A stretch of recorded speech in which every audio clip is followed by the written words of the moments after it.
Bienvenidos a Pelotón Sin Filtro, el canal donde te contamos lo que otros callan en el mundo del ciclismo. Isaac del Toro tuvo un susto en pleno Tour de Francia hoy. Un problema mecánico en mitad de la etapa, con el pelotón rodando a más de 40 kilómetros por hora y el maillot blanco del Tour quedándose atrás durante unos segundos que pudieron costarle muy caro. Pero el mexicano no se puso nervioso, volvió a subirse a la bicicleta, remontó sin ayuda de nadie, se reincorporó al pelotón sin perder ni una sola posición y sigue firme en el tercer puesto de la clasificación general, por delante de Ayuso y de Seixas. Y mientras tanto, en Burdeos, Tim Merlier ganaba al sprint en una jornada de transición que dejó también una nueva polémica de Jasper Philipsen. Quédate hasta el final, porque te voy a contar todo lo que pasó hoy kilómetro a kilómetro y cómo queda exactamente la clasificación general de cara a lo que viene. Pero antes de arrancar, si te gusta este contenido sobre ciclismo sin filtro, dale like al video, suscríbete al canal y activa la campanita para no perderte ninguna actualización. Esto me ayuda enormemente a seguir trayéndote las últimas noticias del ciclismo cada semana. Ahora sí, vamos al lío. Hay que situar la etapa antes de entrar en detalle. Después del terremoto que provocó Pogačar ayer en el Tourmalet, el pelotón llegaba a Hagetmau con las piernas todavía pesadas y con ganas de un día de transición pura. 175 kilómetros hasta Burdeos, sin ninguna dificultad de montaña, con el resultado prácticamente escrito desde la salida. Un día para los velocistas, para que los favoritos de la general se guardaran de cara a lo que viene en los próximos días. Nada más darse el banderazo, Baptiste Weistrofer y Jakubo Truba se lanzaron a por la fuga del día. Una escapada modesta que ni Alpecin ni Soudal Quickstep tuvieron ninguna necesidad de perseguir con urgencia. Dejaron que la ventaja subiera y bajara sin sobresaltos, controlando siempre la situación con el ritmo justo para llegar a Burdeos con todo decidido. Weistrofer, el incansable escapista francés, ya acumulaba más de 230 kilómetros en fuga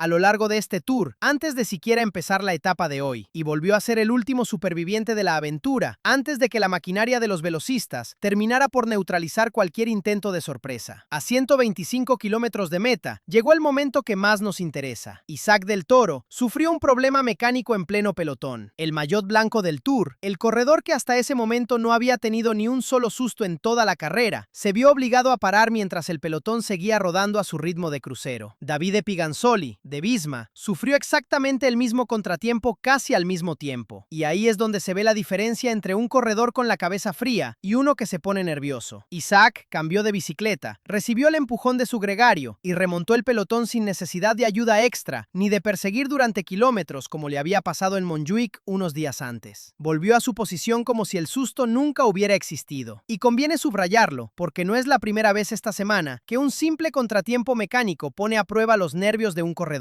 Ya vimos hace unos días cómo Vingegaard perdía la calma delante de las cámaras tras un pinchazo, mientras que Isaac, en la misma situación, resuelve el problema y sigue adelante sin que se note absolutamente nada en su cara. Mientras tanto, un poco más adelante en la carrera, otro protagonista inesperado dio que hablar. Mads Pedersen, el líder del maillot verde, se dejó caer hasta la cola del pelotón sin motivo aparente, generando cierta preocupación entre los comentaristas, para después regresar sin ningún problema al grupo principal. Un susto sin consecuencias, como el de Isaac, en una etapa donde el nerviosismo acumulado de la semana empezaba a notarse en todo el pelotón. El propio Pedersen, eso sí, sumó puntos en el sprint intermedio de Landiras y aseguró un día más de vida en la clasificación del maillot verde, que sigue siendo suyo pese a la irrupción de Girmay y de Philipsen en las últimas jornadas. A 17 de meta, la fuga de Weistrofer y Truba fue definitivamente neutralizada, y a partir de ahí empezó la verdadera batalla del día, la batalla por la colocación. El pelotón entró en las calles de Burdeos a más de 60 kilómetros por hora, con los trenes de lanzamiento peleando cada metro de carretera. Netcompany Ineos tomó la iniciativa a 6 kilómetros de meta, la velocidad seguía subiendo, y cuando entraron en la zona protegida de los últimos 5 kilómetros, solo 25 corredores seguían implicados en la pelea real por la victoria, con Philipsen buscando su segundo triunfo de la edición, Koig queriendo repetir su éxito de la primera volata y Merlier llegando con la presión de estrenar todavía su casillero de victorias en este Tour. En la retransmisión, Pedro Delgado daba como favorito a Koig, mientras Carlos de Andrés se decantaba por Merlier. La clásica discrepancia de los expertos que solo el propio sprint podía resolver. Ahí fue donde ocurrió el episodio que más polémica ha generado en el pelotón esta tarde. Jasper Philipsen, buscando ese segundo segundo triunfo, volvió a protagonizar una maniobra al límite del reglamento, cuando Fernando Gaviria, del Caja Rural, lanzaba su sprint por el lado derecho de la carretera buscando pelear por un puesto de honor. Philipsen se desplazó hacia las vallas, cerrándole por completo la trayectoria. El colombiano tuvo que levantar el pie para evitar un contacto que pudo tener consecuencias mucho más graves de las que finalmente tuvo. No es la primera vez que el belga se ve envuelto en un episodio así. Lleva varias temporadas acumulando cambios de línea y movimientos peligrosos en los finales masivos, y el malestar dentro del pelotón por su forma de correr crece cada vez que se repite una imagen como la de hoy. El debate sobre si merecía algún tipo de sanción quedó abierto, aunque en esta ocasión la maniobra no terminó en caída ni alteró el resultado final de la etapa. Y en medio de todo ese caos de última hora, Tim Merlier no falló. Perfectamente lanzado por su equipo, encontró el hueco ideal en los últimos metros y desplegó toda su potencia para superar a sus rivales y levantar los brazos en una de las llegadas más emblemáticas del calendario del Tour. Burdeos, de hecho, tiene un historial que favorece claramente a los velocistas puros. De las últimas 20 llegadas de la ronda gala a esta ciudad, 8 se decidieron al sprint masivo, 5 en grupos reducidos y solo 5 quedaron para ataques en solitario, la mayoría de ellos en ediciones muy antiguas del Tour. La última vez que el Tour paró en Burdeos, en 2023, ganó precisamente Jasper Philipsen. Antes, en 2010, lo hizo Mark Cavendish en otro sprint masivo. La ciudad, con su recta larga y ancha en la línea de meta, ha sido durante décadas el terreno perfecto para los velocistas, y hoy no fue la excepción. La victoria de Merlier confirma por qué sigue siendo uno de los velocistas más completos del pelotón mundial. Detrás de él, Søren Varenskjold y Biniam Girmay completaron el podio de la etapa, mientras que el propio Philipsen, protagonista de la polémica, tuvo que conformarse con la quinta posición. Para el Movistar Team, mientras tanto, la jornada transcurrió sin ninguna incidencia. Tras el duro golpe que supuso el abandono de Sian Uijtdebroeks y el enorme desgaste físico que dejó el Tourmalet, la formación española optó por una jornada conservadora, cuidando a sus hombres y evitando cualquier percance en un final que se anunciaba nervioso desde primera hora. Pablo Castrillo, Javi Romo, Einer Rubio y Raúl García Pierna cruzaron la línea dentro del pelotón principal, reservando energías para las próximas oportunidades. Con la clasificación general ya completamente descartada para el equipo, el objetivo pasa ahora exclusivamente por las escapadas, con la mirada puesta en rescatar una victoria de etapa que le dé algo de brillo a un Tour que hasta ahora no ha sido el que esperaban. ¿Creéis que Philipsen debería haber sido sancionado por esa maniobra contra Gaviria en pleno sprint de Burdeos? Déjamelo en los comentarios. Y ahora vamos con lo que de verdad importa para el resto de la carrera. ¿Cómo queda la clasificación general y qué significa para Isaac del Toro? La general no sufrió ningún cambio tras esta jornada de transición. Pogačar sigue de amarillo con una ventaja cómoda de 2 minutos y 42 segundos sobre Vingegaard. Y justo detrás del danés, en tercera posición, está Isaac del Toro, a 3 minutos y 27 segundos del líder. Por delante de Evenepoel, cuarto a 3 minutos y 30 segundos. Por delante de Ayuso, quinto a 3:34. Por delante de Seixas, sexto a 3:55. El corredor que llegó a este Tour hablando de trabajar para Pogačar sigue siendo, 7 etapas después de haber empezado esta carrera, el tercer mejor corredor de todo el pelotón, justo por detrás de los dos favoritos absolutos a ganar la general. Y hay un dato todavía más contundente que se está quedando en un segundo plano. En la clasificación de la juventud, el maillot blanco que distingue al mejor corredor menor de 25 años del Tour, Isaac del Toro lidera con una autoridad total. 7 segundos de ventaja sobre Juan Ayuso, segundo en esa clasificación. 28 segundos sobre Paul Seixas, tercero. Lenny Martínez cuarto, a 54 segundos. Matías Vasek quinto, a 3 minutos y 43 segundos, ya bastante más alejado. Isaac por delante de los dos nombres que Francia y España llevan meses señalando como el futuro del ciclismo, con la etiqueta de gregario todavía colgada al cuello por decisión propia. Mientras se habla de sucesores, de herederos, de quién será el próximo gran campeón del pelotón, la clasificación de los jóvenes tiene un solo nombre en lo más alto, y ese nombre es mexicano. Y conviene recordarlo ahora que la controversia sobre el futuro sucesor de Pogačar sigue coleando en la prensa. Los números de esta clasificación hablan mucho más claro que cualquier declaración hecha delante de un micrófono. El Tour de Francia sigue su curso mañana con otra etapa de transición, en el nuevo formato de esta edición que reserva las jornadas más duras para entre semana. Isaac llega a ese nuevo día con las piernas intactas, con un pequeño susto de hoy ya superado sin consecuencias, y con la certeza de que cuando la carretera vuelva a subir de verdad, va a llegar exactamente en el mismo estado en el que ha llegado a cada montaña de este Tour, fresco, tranquilo y con hambre de más. ¿Creéis que Isaac del Toro puede acabar por delante de Vingegaard en la clasificación final de este Tour de Francia? Déjamelo en comentarios y vamos todos a apoyar al Torito aquí abajo. Y hasta aquí el video de hoy, fanáticos del pedal. Si todavía no le has dado like, hazlo ahora. Suscríbete al canal si aún no lo has hecho y activa la campanita para no perderte nada de lo que viene mañana. Nos vemos en el Tour de Francia.